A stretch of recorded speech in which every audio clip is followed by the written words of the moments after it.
I cannot tell you how many times I have had people send me patents, or I've come across patents and people get very excited about them and they say, wow, this is what this next device from Samsung, from Google, from Microsoft, this is what it's going to look like. We get very excited about patents, and 9 times out of 10, the reality is it's just a patent and there's no device that's going to look exactly like that coming. Just a couple of short days ago, we got this article on Patently Apple about a Microsoft patent that looked very, very interesting.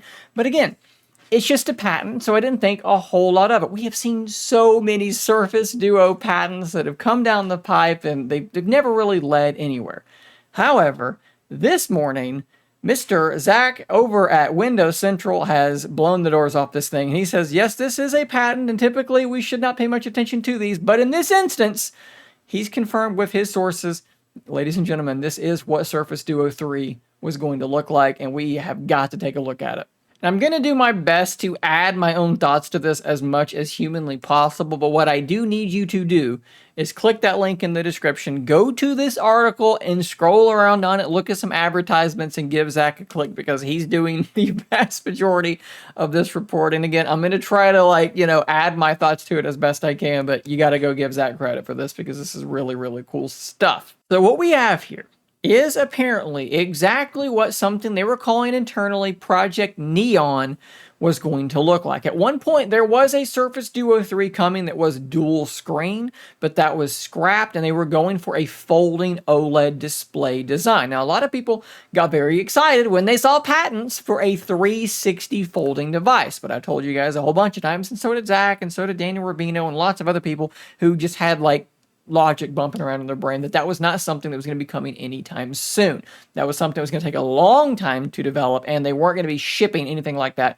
for a really long time, if ever. This was going to be a 180 hinge, just like your typical folding phones that we currently have. It opens up and it closes. Now, there are several more really weird things about this. Primarily, my eye is drawn to this weird thing on the back of the device. Apparently, this was a way to work around the fact that you did not have a 360 hinge. What's one of the great things about Surface Duo? You didn't need a kickstand. You could just set the thing up like a tent and watch content on it. Well, that was going to be a magnetic thing stuck to the back of the device.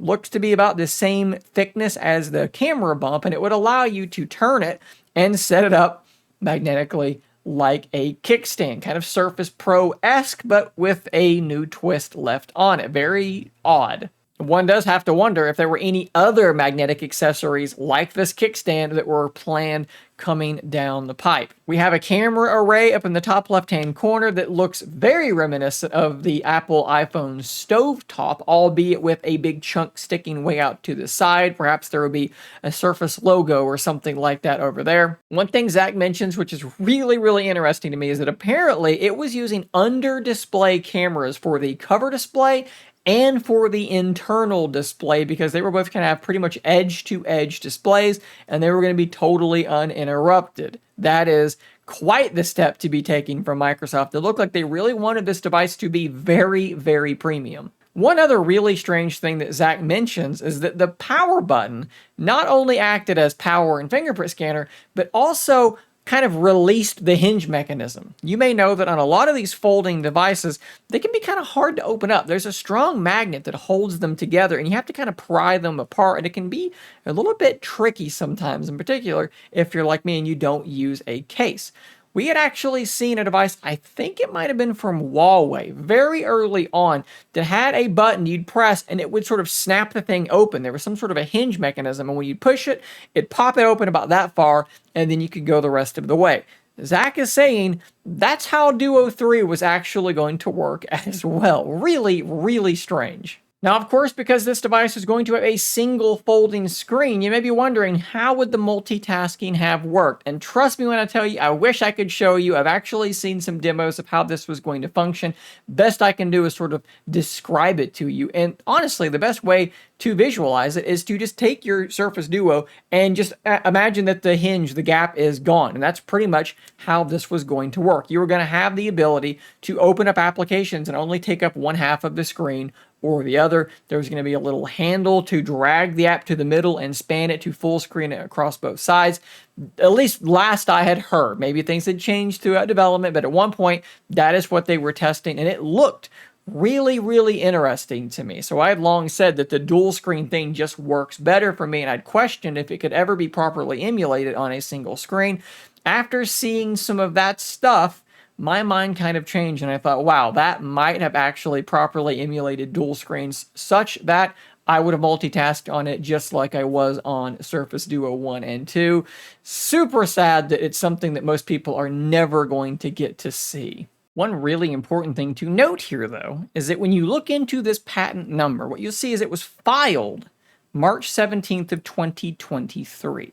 Just because it was published only a few short days ago, June 20th of 2024, that does not mean that this patent is new or recent. But I will say that's more recent than I was expecting. Like, that's only a year and some change ago. So at least a year and some change ago, they were still filing patents for things regarding Surface Duo 3, which is a little bit strange. I would have thought it would have been even older than that, but who knows? It could just be some housekeeping stuff, some tech that they just want to have patents for.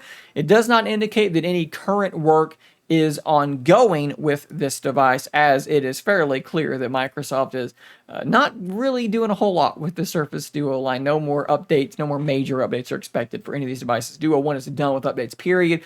Duo 2 is only getting security patches every month, and no more OS updates are coming. So again, this is not something to look at and go, wow, this is something that's new and something that's coming. It's newly published, but it does not mean Duo 3 is coming. Think of this almost as a glimpse into a parallel reality where Surface Duo 3 was actually completed and released. It is likely the best look that we are ever going to get, unless there is some piece of like demo hardware prototype somewhere that didn't get completely destroyed and someone can find it. This is probably about as good as it is going to get. Guys, I do want to once again heavily encourage you to go check out the link in the description and read through Zach's words as well. Maybe there's something in there that he said that I left out in this video. And again, you just owe it to him to go click on the link because it's really, really good stuff. Let me know how you feel about this in the comments down below. Would you have bought this device? One thing that I didn't really touch on a whole heck of a lot is the fact that it looks like it's about as wide as a normal phone. So we were kind of in that OnePlus open-ish territory. How into this would you have been? I'd love to hear from you in the comments down below, guys. Thanks for watching. Subscribe for more content just like this. And until next time, stay nerdy, my friends.